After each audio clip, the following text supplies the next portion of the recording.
मैं हूं आपके साथ अंकुर श्रीवास्तव। चलिए सीधा रुक करते हैं दिल्ली का, जहां पर सीएम के OSD Lokesh Sharma phone tapping मामले में क्या कुछ कह रहे हैं, सुनते हैं। था कि ऐसा ऑडियो क्लिप जिसमें एक लोकतांत्रिक तरीके से चुनी हुई सरकार को गिराने का षड्यंत्र रचा जा रहा हो, उसे सार्वजनिक करना और पब्लिक डोमेन में लाना आवश्यक है, क्योंकि प्रदेश की जनता ने अपने मत से लोकतंत्र में सरकार को बनाया है, बहुमत दिया है, और अगर कोई उसे गिराने की साजिश रचे तो हमें उसे कहते हैं कि उसका खुलासा करना चाहिए और पब्लिक डोमेन में उसे देना चाहिए। तो मैंने वही किया। मेरे पास जब व्हाट्सएप के माध्यम से वो ऑडियो क्लिप्स आई तो मैंने मीडिया के ग्रुप्स जो स्टेट के हैं या नेशनल जो मीडिया के पर्सन उनमें जुड़े हुए हैं उनके साथ मैंने शेयर की, और वो पब्लिक डोमेन में बात आ गई कि एक प्रदेश की चुनी हुई सरकार को गिराने की साजिश रची जा रही है। आपको लगता है कि आपने कुछ हद तक कुछ गलती की, आपने पता नहीं लगाया कि वो जो वीडियोस आपको मिली है वो ऑथेंटिकेट है या नहीं?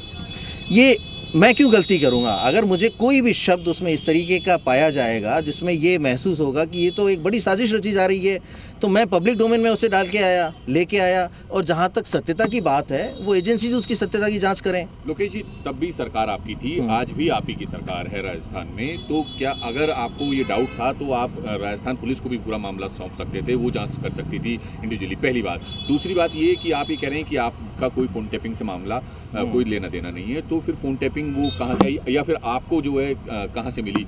क्योंकि ये सब चीज़ें तो अब सामने आनी चाहिए। मैं तो इस बात को लगातार पिछले 2 साल से कह रहा हूँ कि मैं और मेरा नंबर लगभग सैकड़ों व्हाट्सएप ग्रुप से जुड़े हुए हैं, और उसी तरीके से सोशल मीडिया पर वो ऑडियो क्लिप्स मुझे प्राप्त हुई, और जब उनको मैंने सुना तो मुझे लगा कि भाई एक चुनी हुई सरकार को गिराने का षड्यंत्र रचा जा रहा है, तो ये पब्लिक डोमेन में आना चाहिए।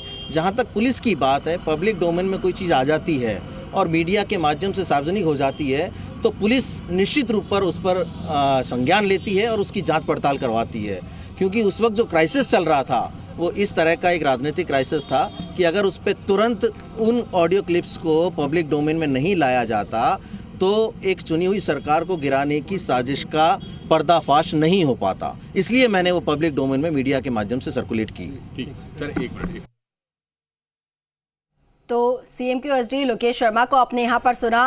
आज क्राइम ब्रांच के सामने उनकी पेशी हुई है। क्राइम ब्रांच में तीसरी बार उन्हें तलब किया गया है, और उसके बाद वो क्राइम ब्रांच के दफ्तर से बाहर निकले और फिर मीडिया से रूबरू हुए हैं। उनका यही कहना है कि उनकी तरफ से जो ऑडियो मीडिया के सामने पेश किए गए थे, जो शेयर किए गए, वो इसलिए किए गए ताकि सरकार, जनता की तरफ से जो चुनी हुई सरकार थी उसे गिराने की साजिश रची गई थी, और ऐसे में उन ऑडियो क्लिप्स को लाना जरूरी था, और इसीलिए उनकी कोशिश ये रही कि सरकार को बचाना जरूरी है, और उसी के लिए वो ऑडियो क्लिप्स को सामने लाया गया।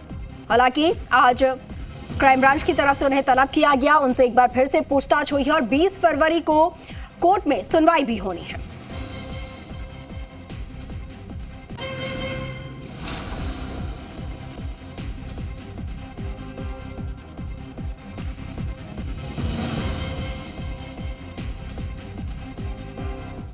चलिए आगे बढ़ रहे हैं।